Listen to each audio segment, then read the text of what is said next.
하나님의 말씀 성취를 따르는 예수님의 제자라는 제목으로 하나님의 말씀을 통한 약속을 받도록 하겠습니다. 세상에서는 편리함을 많이 말하고 있습니다. 그래서 대부분의 사람들이 돈을 많이 벌기를 원하고 세상의 권력을 가지기를 원하고 있는 것입니다. 편리하기 때문에 그렇습니다. 아무래도 돈이 많으면 세상을 살아가는데 편리합니다. 그리고 권력을 가지고 있으면 일을 진행하는데 아무래도 편리합니다. 그래서 많은 사람들이 이 부분에 매이거나 또 묶여 있을 수밖에 없는 것입니다.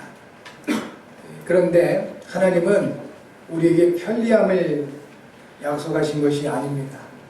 하나님은 우리에게 평안함을 약속해 주셨습니다. 예배하는 모든 성도 여러분들이 하나님이 주시는 평안으로 충만하시길 바랍니다. 그리고 평안하시기를 바랍니다. 예수님께서 요한복음 14장 26절과 27절에 보혜사 성령에 대해서 약속을 하셨습니다. 보혜사께서 오시면 우리에게 들은 것을 생각나게 하시고 가르치시겠다고 하십니다. 그리고 주시는 약속이 평안을 약속하십니다. 내가 너에게 평안을 끼치노니 내가 주는 평안은 세상이 주는 것과 같이 아니하니라 하셨습니다. 하나님의 말씀을 받고 그 하나님의 말씀을 통하여 하나님의 계획과 뜻을 깨닫기만 해도 우리 가운데에 하나님의 평안이 임하게 되어 있는 것입니다. 여러 가지 문제가 있을 수 있습니다.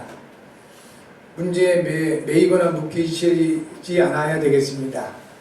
문제가 있다는 소리는 답이 있다는 말이 됩니다. 정말 문제라면 분명히 답이 있을 것입니다. 그래서 하나님께서 우리 가운데 그 문제를 허락하시는 겁니다. 하나님은 여러분을 사랑하십니다. 그래서 문제를 아예 막아주실 수도 있는 분이십니다. 그런데 그 하나님이 함께하는 나에게 왜 문제가 와 있을까 하는 것입니다. 내가 문제 때문에 잠깐 어려움을 겪는 것보다 그 문제를 통하여 하나님의 답을 찾는 것이 더 유익하기 때문에 하나님은 우리에게 문제를 허락하시는 것입니다. 그렇다면 우리가 문제만 바라보면서 힘들어하고 고통스러워할 것이 아니고 그 문제 뒤에 숨겨져 있는 하나님의 답을 찾으셔야 되겠다 하는 겁니다. 혹 질병 때문에 어려움이 있으신다면 그 질병이 우리 가운데 고통이 될 수도 있겠지만 그러나 우리는 다른 부분을 찾을 수 있어야 되겠습니다. 우리를 사랑하시는 하나님께서 왜 나에게 이 질병을 허락하셨을까? 그 이유를 찾을 필요가 있겠습니다. 분명히 비온 뒤에 땅이 굳는다는 우리나라 속담이 있듯이 우리가 한 번도 병치레를 하지 않거나 질병이 없이 이렇게 생활할 수 있는 사람도 없거니와 혹 그렇게 되면 심각한 문제가 있게 되는 겁니다.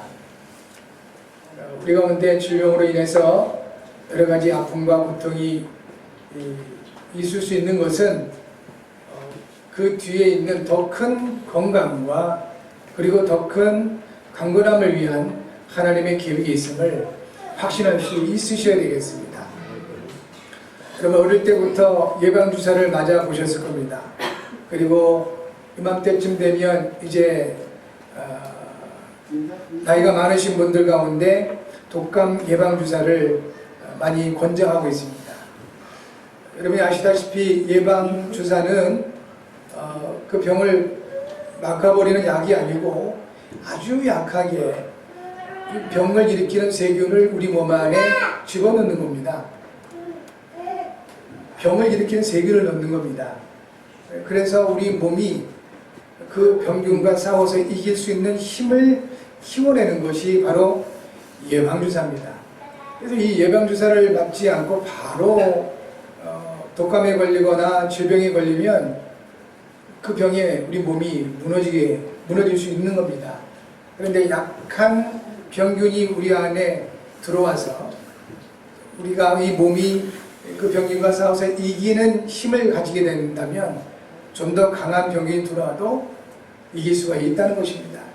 그것처럼 혹 우리 가운데에 문제가 있고 질병이 있고 혹 갈등이 있다 할지라도 분명한 것은 결코 그러한 것들이 저와 여러분들을 멸망시킬 수 없습니다. 왜냐하면 우리 가운데 전능하신 하나님이 함께 하시기 때문입니다. 모든 악한 영들의 우두머리인 마귀 사탄이라 할지라도 구원받은 여러분들을 멸망시킬 수가 없습니다. 왜냐하면 모든 문제를 해결하신 그리스도께서 여러분과 함께 하시기 때문에 그렇습니다.